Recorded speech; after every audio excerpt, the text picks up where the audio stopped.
তাফসীরের কিতাবের মধ্যে আসছে ওয়ালা তামুতুন্না ইল্লা ওয়া আনতুম মুসলিমুন, মুসলমান হওয়ার জন্য যা যা দরকার, মুসলমান হওয়ার জন্য তোমার জীবনে যা গুলো অনুসরণ করা দরকার, অনুকরণ দরকার, তা মুসলমান করবে।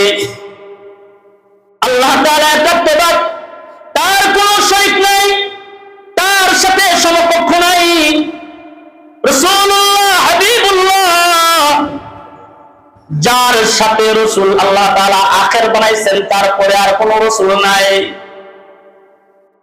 আল্লাহ তাআলার উপরে অবিচল বিশ্বাস এবং রাসূলুল্লাহ সাল্লাল্লাহু আলাইহি সাল্লামের সুন্নতের তাবেদারির উপরে পূর্ণাঙ্গ আস্থা এবং বিশ্বাস যার অন্তরের ভিতরে থাকবে, আখিরাতের ভয় যার ভিতরে থাকবে, তাকদীরের ভালোমন্দের বিশ্বাস যার উপরে থাকবে, যা কিছু হয় সব আল্লাহ তাআলার পক্ষ থেকে হয়, এই বিশ্বাস যার ভিতরে থাকবে, আল্লাহ পাকের যা হুকুম আহকাম বিধান নিয়ম কানুন গুলো আছে এগুলোর উপরে নিজের দাবিদারি না, আল্লাহ তাআলা যে দাবিদারি করেছেন, আল্লাহ যা আমাদেরকে অনুসরণ করতে বলছেন, এগুলোর উপরে পূর্ণ আস্থা যে ব্যক্তি আনতে পারবে, আল্লাহ তাআলা বলেন ওই ব্যক্তিটা মুসলমান।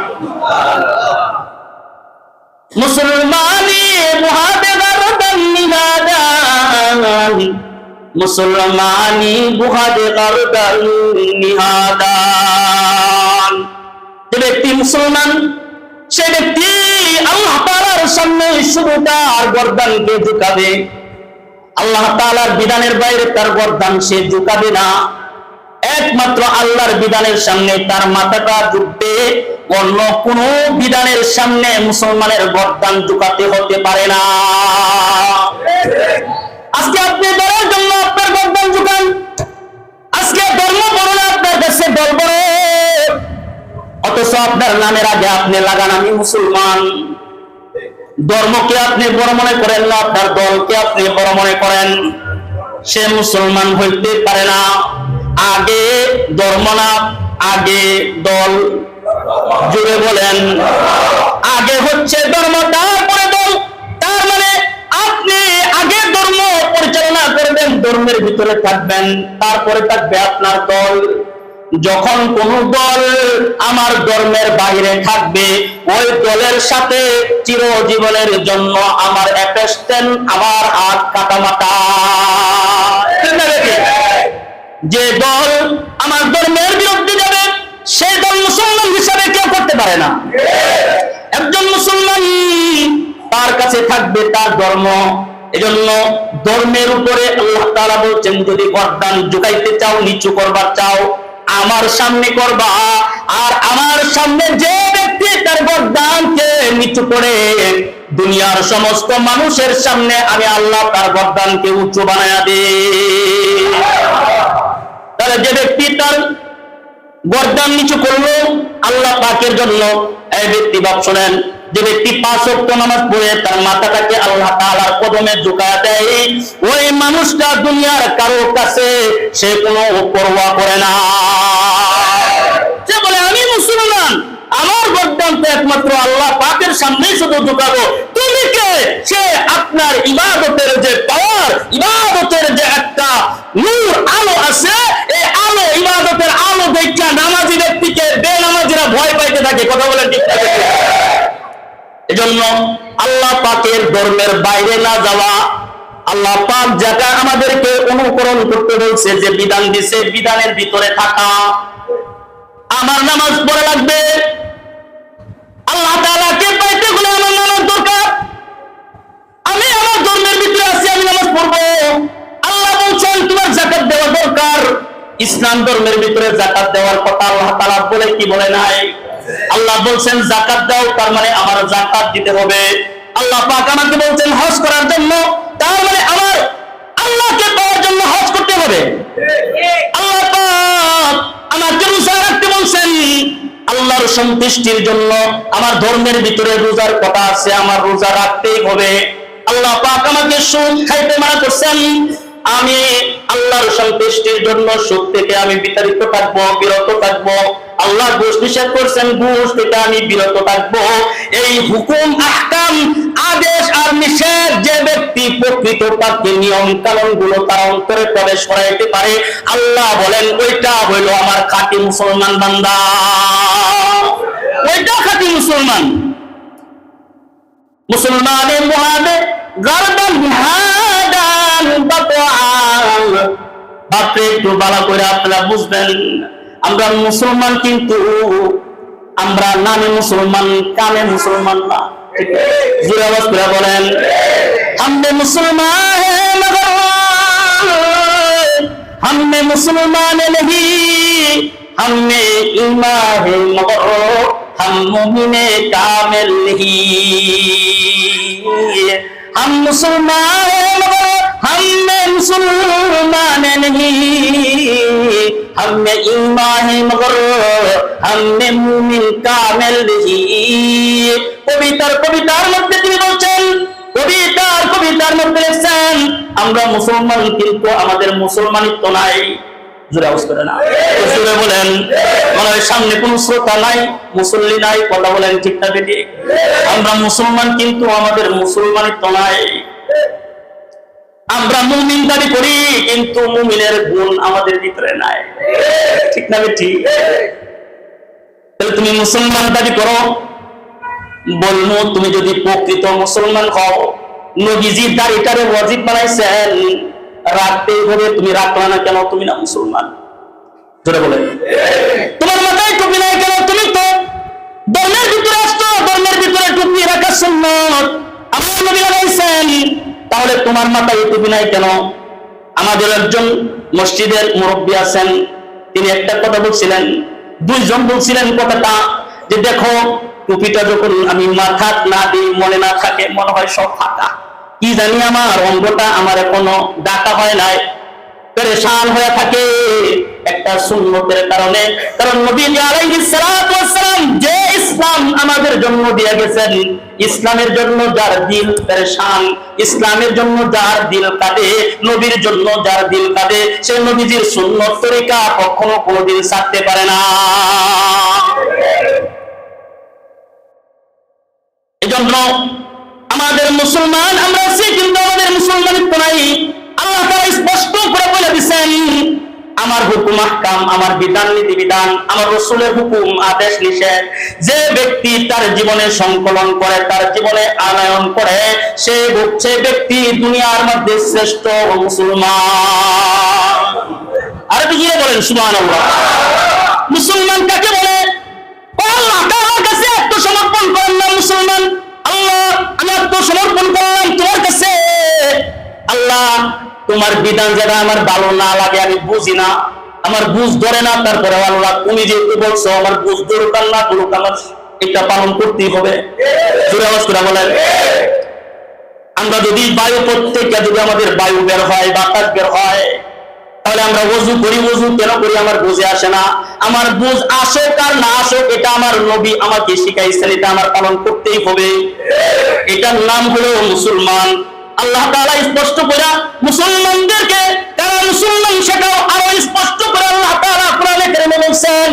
আল্লাহ তাআলা হযরত ইব্রাহিম আলাইহিস সালাতু ওয়াস সালামকে ডাক দিয়েছেন, ও ইব্রাহিম, ক্বালা লাহু রাব্বুহু আসলিম, ও ইব্রাহিম তুমি মুসলমান হয়ে যাও। সুবহানাল্লাহ।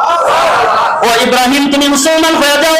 হযরত ইব্রাহিম আলাইহিস সালাতু ওয়াস সালামের সাথে সাথে জবাব দিয়েছেন, ওলা ওলা আসলামতু লিরাব্বিল আলামিন।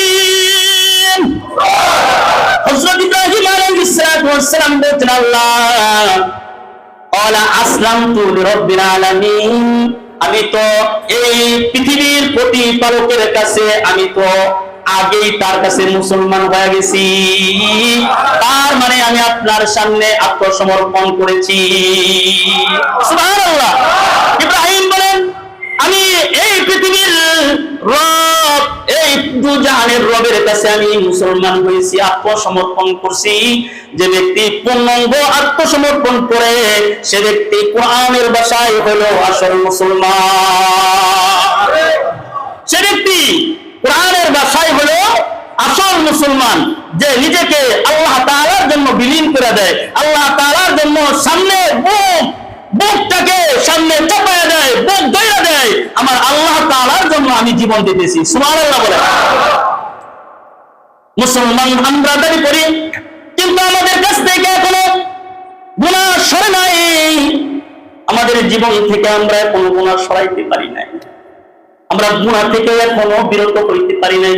প্রতিদিন আমাদের একটা না একটা গুনাহ হয়, প্রতিদিন আমরা গুনার ভিতরে থাকি। জেল জুলুম আছে, মানুষ হত্যা, এক মুসলমান আরেক মুসলমানকে করতেছে, অথচ নামে মুসলমান।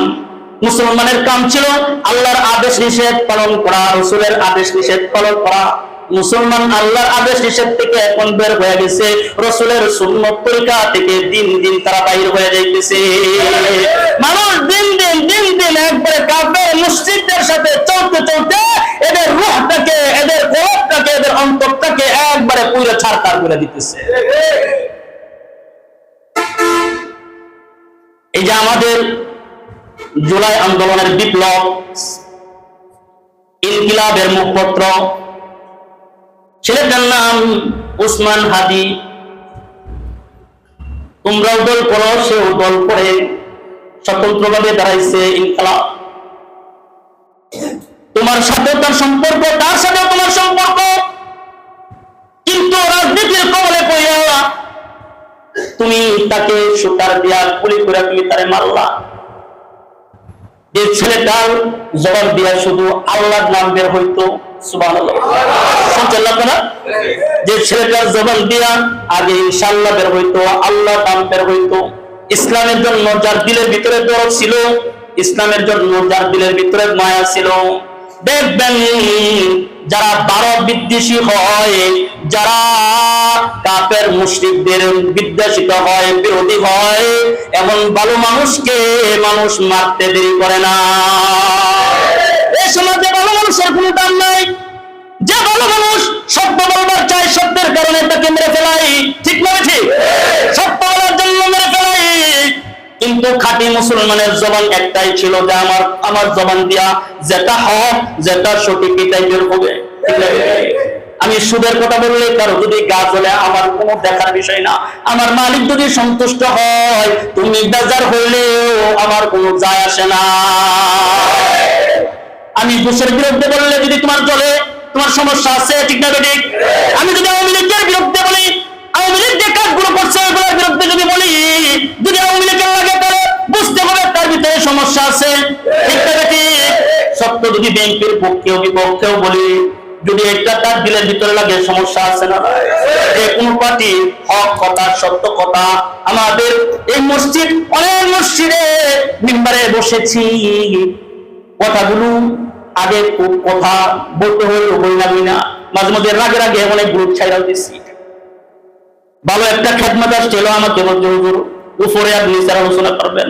ওই দিনটাই এই যে মিম্বার থেকে বলতেছে, ওই দিনটাই বিদায় নিছি। আমি কই উপরের আর জমিনের কথা আমি বলতে পারি না, মাঝখানে যে কথাগুলো আছে ওই কথাগুলোই হচ্ছে আমার বয়ান, ওই কথাগুলো আমি কিন্তু বলি।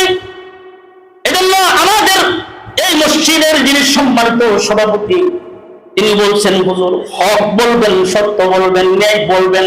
এই মিম্বারটা রাসূলুল্লাহর মিম্বার। আর একটু জোরে বলেন সুবহানাল্লাহ।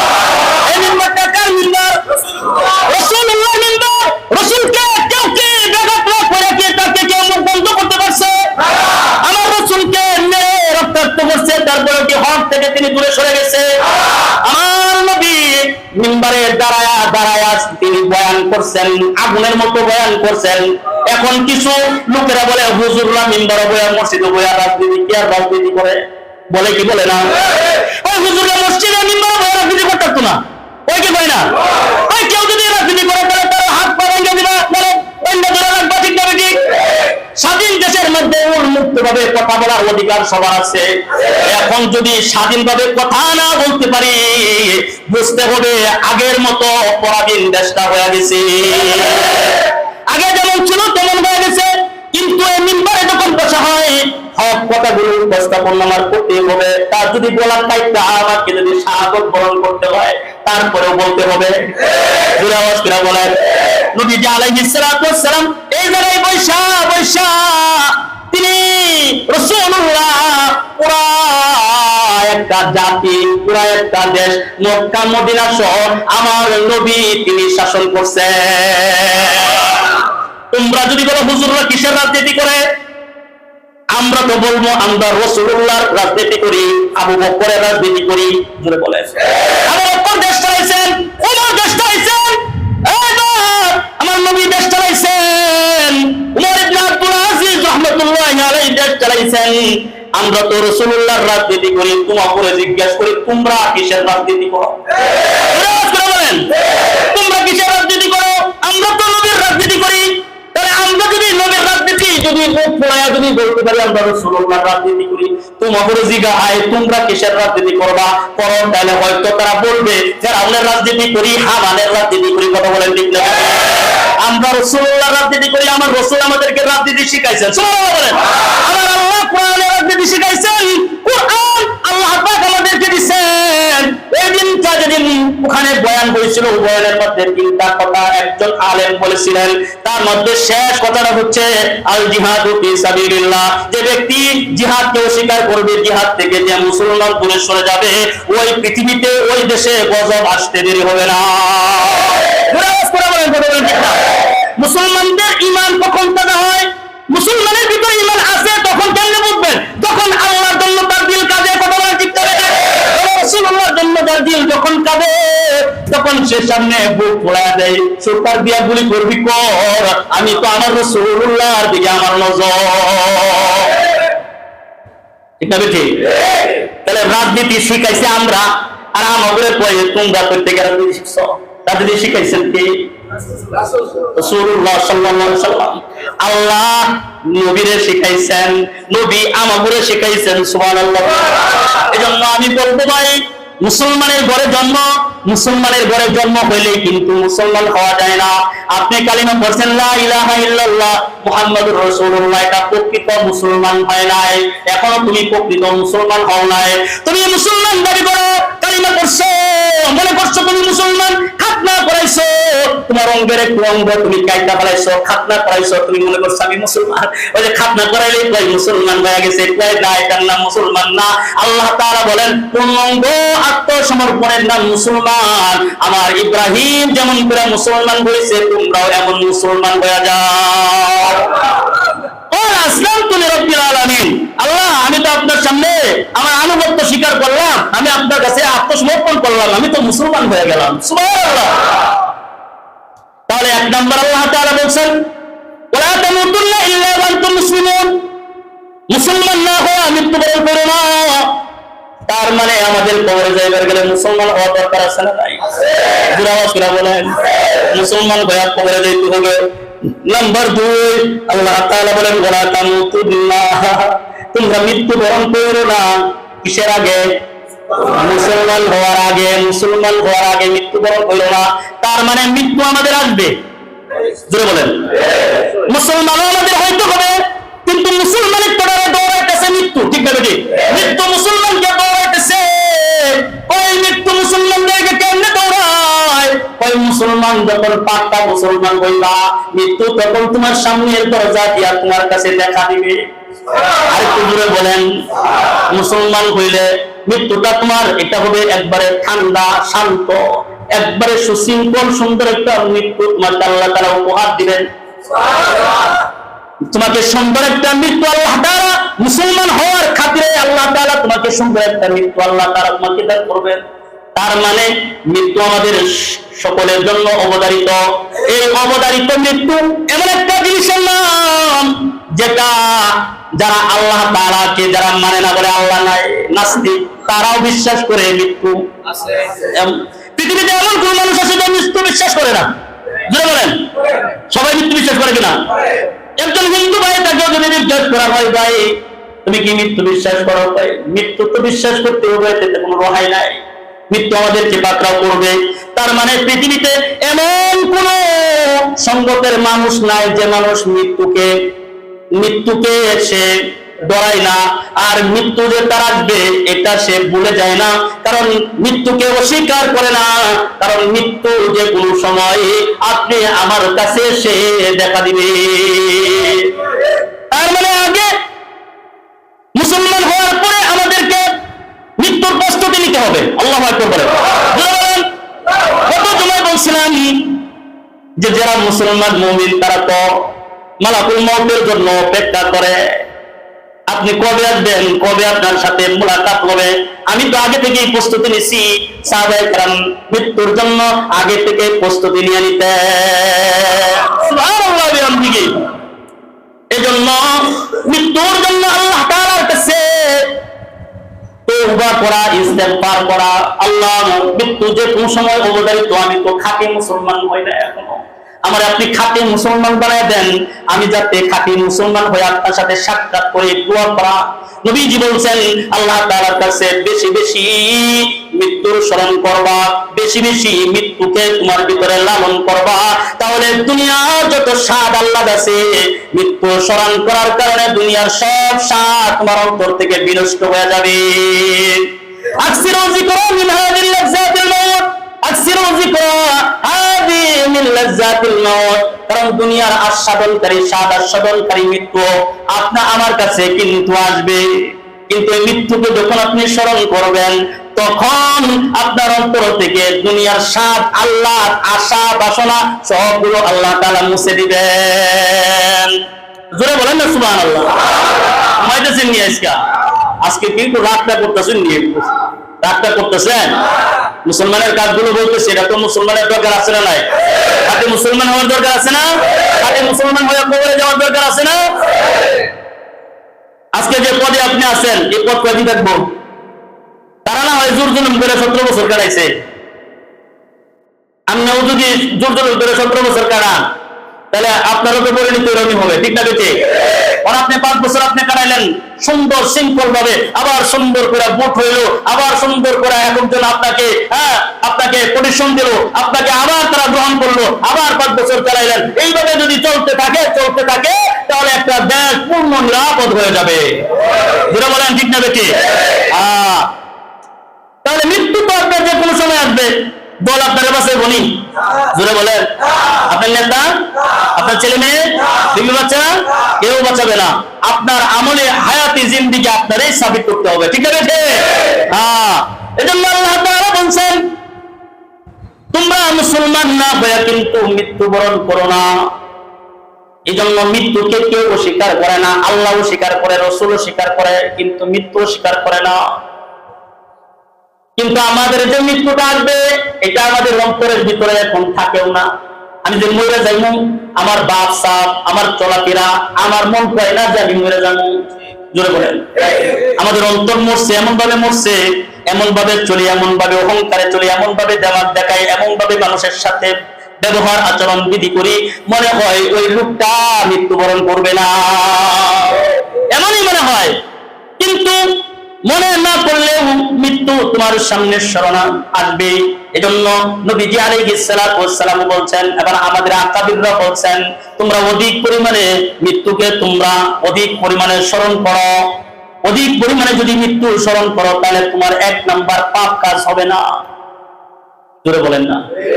আমি যদি এখন বলি দাঁড়া, আমাকে বলতেছে অন্যায় করার জন্য, এখনো আমার মৃত্যু হতে পারে, অন্যায় করে যদি আমি মৃত্যুবরণ করি তাহলে আমি মুসলমান হইতে পারলাম না, ঠিক না বেটি?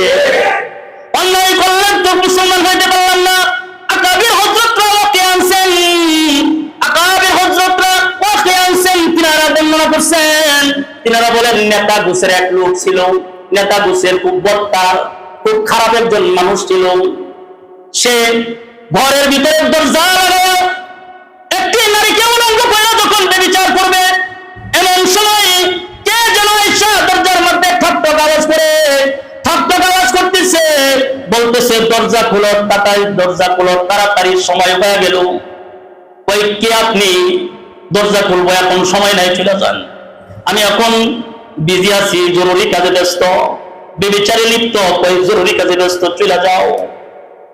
তো সেই আগন্তুক বলে, আমাকে বলছো চলে যাওয়ার জন্য, দরজা তুমি খুলবে না, তুমি দরজা না খুললেও আমি ওই দরজা তারা অবস্থায়, বন্ধ অবস্থায় আমি ঢুকতে পারি। সুবহানাল্লাহ। তারা অবস্থায় কিন্তু আমি করতে পারি, আমি কিন্তু ঢুকতে পারি। ওই আগন্তুক ডাইরেক্টলি ঘরের ভিতরে ঢুকে গেছে, এই দিকটা নারীর উলঙ্গ দেহ পড়ে রয়েছে, আর উলঙ্গ অবস্থায় এই নেতাও দাঁড়ায় রয়েছে। এমন অবস্থায় তার জানটাকে মালাকুল মাউত টান দিছে। নাউজুবিল্লাহ বলেন। কারণ জানটাকে মালাকুল মাউত টান দিয়া বের করে আনছে। হাদিসের কিতাব বলে, যখন কোন বদকারের জান মালাকুল মাউত যখন টান দেয়, সমস্ত রোগ গুলারে একত্রিত করে, সমস্ত রোগ যখন একত্রিত হয়, ওই রোগের মধ্যে ধইরা রূহটাকে একটা টান দিয়া সিরা সিরা বের করে। আল্লাহু আকবার বলেন। রূহটাকে টান দিয়া সিরা সিরা বের করে। এমন মওত তার হয়েছে যে সময় সে জিনায় লিপ্ত ছিল, যে সময় সে গুনাহে লিপ্ত ছিল, এমন অবস্থায় তার মৃত্যু হয়েছে। এজন্যই তো আল্লাহ তাআলা বলছেন, যদি তোমরা খাঁটি মুসলমান না হইতে পারো ততক্ষণ পর্যন্ত কিন্তু মৃত্যুর জন্য প্রস্তুতি নিবা না। মৃত্যুর জন্য প্রস্তুতি তখন নিবা যখন তুমি খাঁটি মুসলমান হইতে পারো। এজন্য আমাদেরকে খাঁটি মুসলমান হয়ে কবরে যাইতে হবে।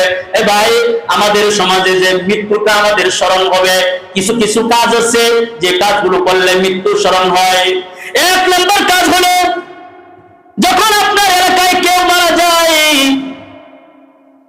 আপনি তাড়াতাড়ি যান, মৃত মানুষকে দেখেন, তার দেখা দেখবেন উঠানে পড়ে রয়েছে, শরীরের কোন জামা কাপড় নাই, উপর দিয়ে চাদর গেল, তার চেহারাটা দেখা নিজেকে একটু উপলব্ধি করবেন।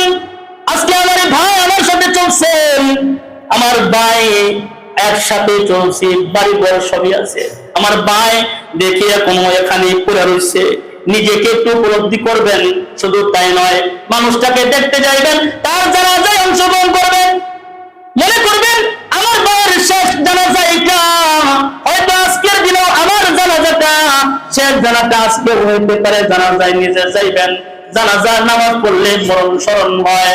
আকাবির বুজুর্গ বলে, শুধু তাই না, তোমার মৃত্যুর কথা স্মরণ হয় না, তুমি তোমার আত্মীয় মারা গেলে নিজের হাতে তারে দেয়, তোমার বাপ মরে গেলে তুমি সন্তান, তুমি দইলা দইলা বাবারে তুমি নিজে নিজে গোসল করাও, তোমার বাপের গোসল করাও। কিন্তু আমাদের সমাজে প্রচলিত হয়ে গেছে কি জানেন, আমাদের সমাজে মানুষ মারা গেলে 2-3 জনকে ঠিক করে, ওই তারাই গোসল দিব, ঠিক না ঠিক? মৃত্যুর কাছে দাঁড়াও যায় না, কয় বুঝুন ডর লাগে, কলিজা কাঁপে যায় না। কিন্তু আল্লাহ বলছেন, আল্লাহ রাসূল বলছেন, ওখানে গেলে তোমার ঈমান বাড়বো, ওখানে গেলে মৃত্যুর কথা স্মরণ হইব, ওখানে গেলে তুমি গুনাহমুক্ত একটা জীবন আল্লাহ তাআলার কাছ থেকে পাইবা। এখন আমাদের সমাজে গোসল করায় কারা? 2-3 জনকে দ্বারস্থ করে রাখে, তোমরা গোসল করাইবা। দেখবেন যেখানে যাই ওখানে মৃত্যু মারা গেলে ওই জায়গায় মানে গোসল করাইতে যায়। এদের গোসল করাইতে করাইতে এদের দিল মরে গেছে। টাকার জন্য তো গোসল করায়, অনেক সময় অনেক লোক আছে টাকার জন্য গোসল করায়, ঠিক না ঠিক? জোরে বলেন আছে কিনা? টাকার জন্য গোসল করায়, টাকার জন্য গোসল করাইতে করাইতে দিল মরে গেছে, এখন আর মৃত্যুর কথা স্মরণ হয় না। এবার এরা দোয়া করে, আল্লাহ তাড়াতাড়ি এলাকার একটা মরণ দেও না, কেন গোসল করাইলেই তো কিছু টাকা পাইতাম। জোরে বলেন, গোসল করাইলেই তো কিছু টাকা পাইতাম। তারা আরো বদ দোয়া করে, আল্লাহ তাড়াতাড়ি মারো, তার সুপুন তো কয় আল্লাহ মরা গরু কই, মরা গরু গিয়া খায়, ঠিক না ঠিক? সুপুনের নাক বড় অনেক গ্রাম, আজরাইলের নাকে গেল, আল্লাহু আকবার বলেন। সুপুন যেমন তার গরুকে অনুসরণ করে কি 1 মাইল দূর থেকে না হাজার হাজার মাইল দূর থেকে বুঝতে পারে ওখানে গরু মরা আছে, ঠিক না বেটি? আজরাইলও তার নাক দিয়া টান দিয়া মানুষ বদকারের দুর্গন্ধ পায়, আবার নেককারের সুগন্ধ আজরাইলের নাকে যায়। যে কথা বলছিলাম, এলাকার মানুষ দিয়ে যারা সম্ভবত যে যারা শুধু টাকার বিনিময়ে গোসল করায়, টাকার বিনিময়ে এদের দিল মরে যায়, এরা বদদুয়া করে। আর যে ব্যক্তি আল্লাহর সন্তুষ্টির জন্য আমার মুসলমান ভাই মরে গেছে, অনেক সময় দেখেন না অনেক মানুষ কবর খোঁড়ার জন্য কলতে কুরআন নিয়ে ঘোড়া চালায় চালায় যায়, ঠিক না ঠিক? কিছুদিন আগে একজন মারা গেছেন, কন্তা কুড়াল নিয়া তার কাজের মধ্যে ঘোড়া দৌড়ায় দৌড়ায় মানুষের কবর খনন করেছে। এটা হচ্ছে তার জীবনের একটা ব্যবস্থা করে নিছে, কোনদিন কারো কাছ থেকে 1 টাকা পর্যন্ত নেয় নাই।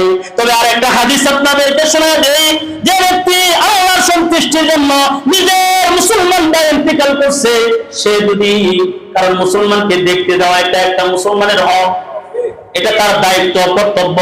মানুষটা মরে গেছে, তার জানাজা অংশ হিসেবে তারে গোসল করাইছে। নবীজি বলছেন গয়লা গয়লা যে হাতটা গোসল করাই, আল্লাহ পাক ওই হাতটাকে 40 দিন পর্যন্ত কোনো গুনাহ করতে দেয় না। সুন্দর সুন্দর করে গোসল করায়, তারে সবার চন্দ দিয়া সুন্দর কাপড় পরায়া তাকে যখন রাখা হয়, নবীজি এই বিষয়ে খুব সুন্দর করে বলছেন, একটু ভালো করে বুঝবেন। নবীজি আলাইহিস সালাতু ওয়াস সালাম তার ভিতরে কত ঘোষণা নবীজিরা একটু ভালো করে বুঝবেন। যে ব্যক্তি গোসল করাইলো সুন্দর করে 40 দিন পর্যন্ত তারা হাত গুনাহ করবে না। সুবহানাল্লাহ, আল্লাহ তাআলা হেফাজত করবে। মৃত্যুর সময় অনেকের যারা বৎকার হয়, মৃত্যুর সময় কিন্তু প্রকাশ হয়, ঠিক না ঠিক? জোরে বলেন, জোরে বলেন। মৃত্যুর সময় অনেক সময় এই বৎকারের মৃত্যু প্রকাশ হয়ে যায়, বৎকারের চেহারা থেকে দুর্গন্ধ বের হয়। জোরে বলেন, অনেক সময় দুর্গন্ধ বের হইতে থাকে। অনেক সময় মৃত্যুর যন্ত্রণায় মানুষ পায়খানা করে দেয়। যারা গোসল করায় তারাই আমার ওয়াজ বুঝতেছে, আমরা তো গোসল করাইছেন না কোনদিন। অনেক সময় মৃত্যুর যন্ত্রণায় মানুষ পর্যন্ত পায়খানা করে দেয়, এটার যে একটা দুর্গন্ধ। আর শরীরের ভিতরে অনেক সময় পুষ, কাটা, দাগ, পুষ টুজো কি করে না, দুর্গন্ধের কারণে নিজের মেয়ে নিজের বিবি ঘরে থাকে না। আমার ঘরের সামনের ঘর পয়সা পয়সা হায়াতটা কাটাইছে, কোন সন্তান তার সামনে যায় নাই, দূর থেকে বাবারে খাওয়ানোর মতো খাওয়াইছে, কিন্তু কাছে গিয়া বাপের একবারও দেখে নাই। পা পয়সা গেছে, হাত পয়সা গেছে, হাঁটু পয়সা গেছে, বুক পয়সা গেছে, যায় না। সে যখন মৃত্যু হয়েছে গোসল করানোর পর্যন্ত যায় নাই।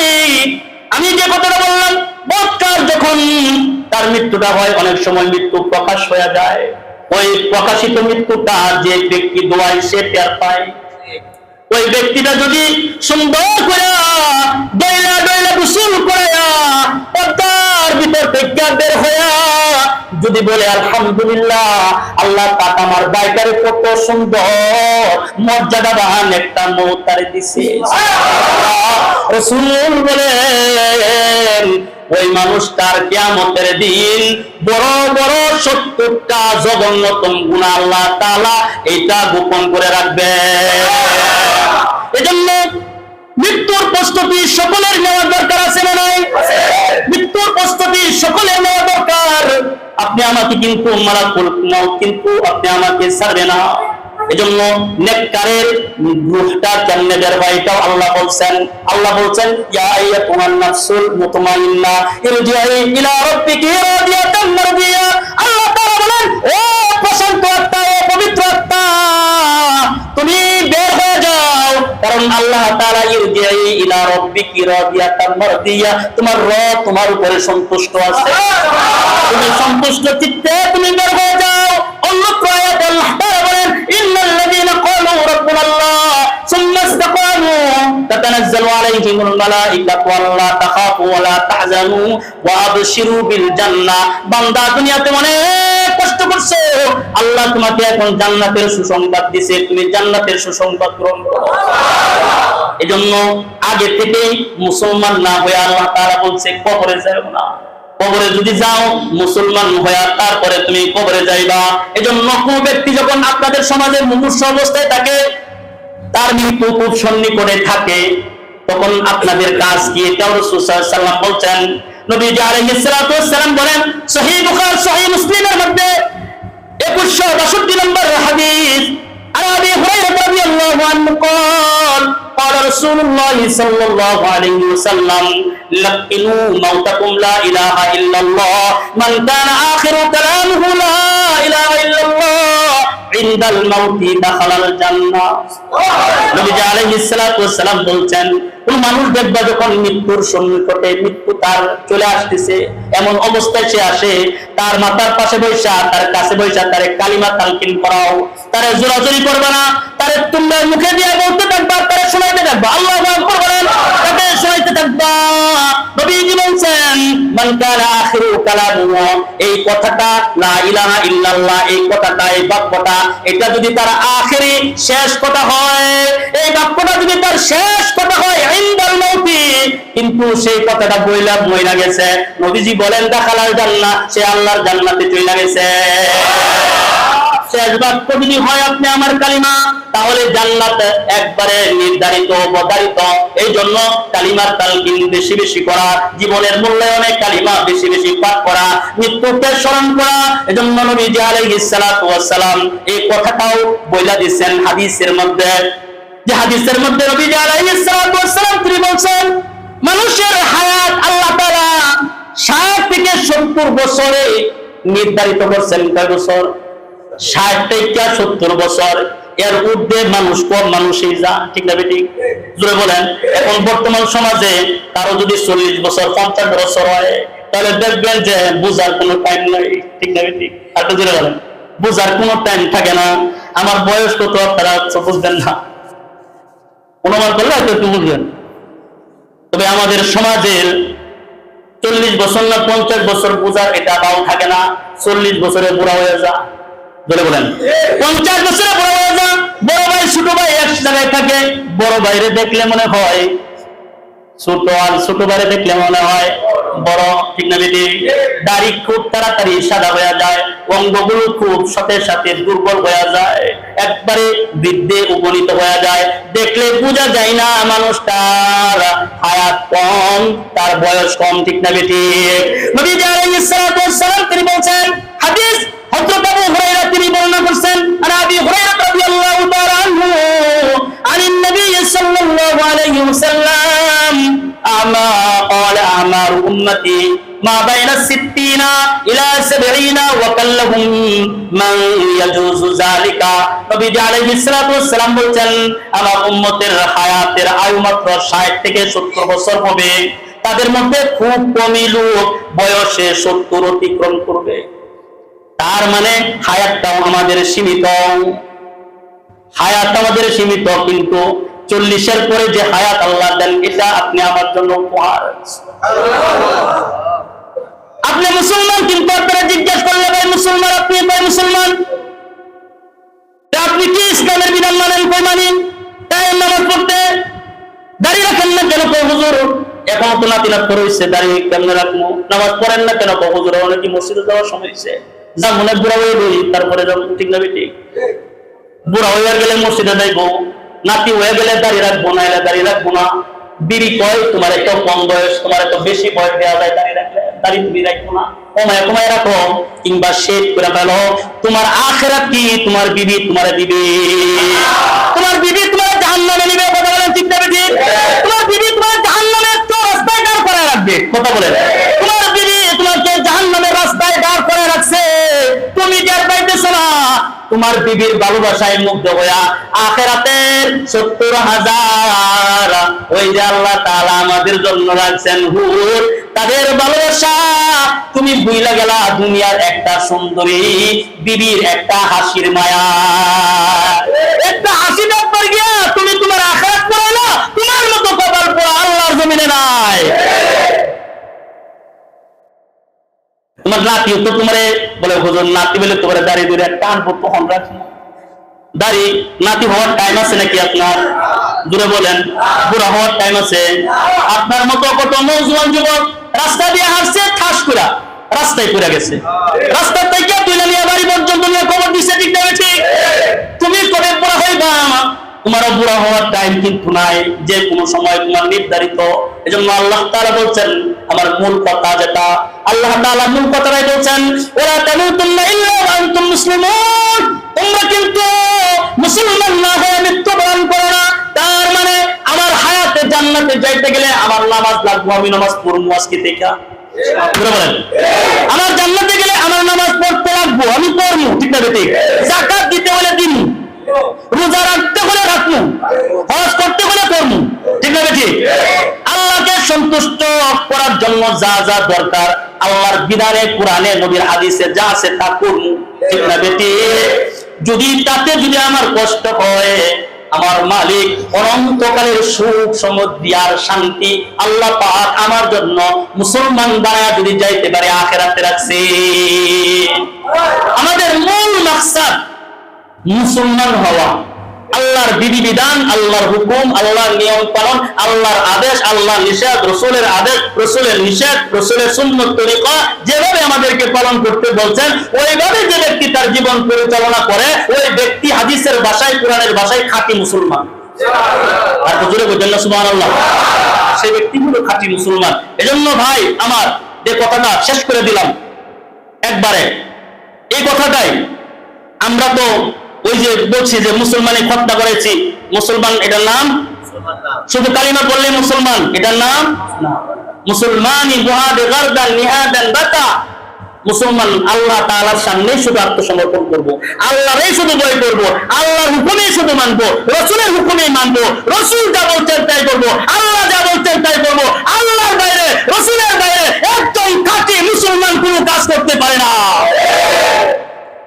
এজন্য আমি আমার জাত বড় না, আমার গোষ্ঠী বড় না, আমার দল বড় না, আমার আল্লাহ বড়। দুনিয়ার কোন মানুষ আমার এত পদ মর্যাদার সম্মানের না, দুনিয়ার কোন মানুষ আমার সন্তান আমার পদ মর্যাদার সমান না, আমার বিবি আমার পদ মর্যাদার সম্মানের না। আমার কাছে সবচেয়ে সম্মানের মানুষ হচ্ছেন রাসূলুল্লাহ। কথা বলেন। আল্লাহ পাক, আল্লাহ পাকের এই আনুগত্যের উপরে তার দাসত্ব করার, তার গোলামি করার একমাত্র আল্লাহ পাক যেন আমাদের সকলকে এই পূর্ণাঙ্গ আত্মশুদ্ধি নিয়ে গোলামি করে যেন দুনিয়া থেকে মুসলমানের খাতায় নাম উঠায় যেন মৃত্যুবরণ করতে পারি, সেই তৌফিক মহান আল্লাহ আপনি আমাদেরকে দান করেন। আলহামদুলিল্লাহি রাব্বিল আলামিন। আসসালামু আলাইকুম ওয়া রাহমাতুল্লাহ।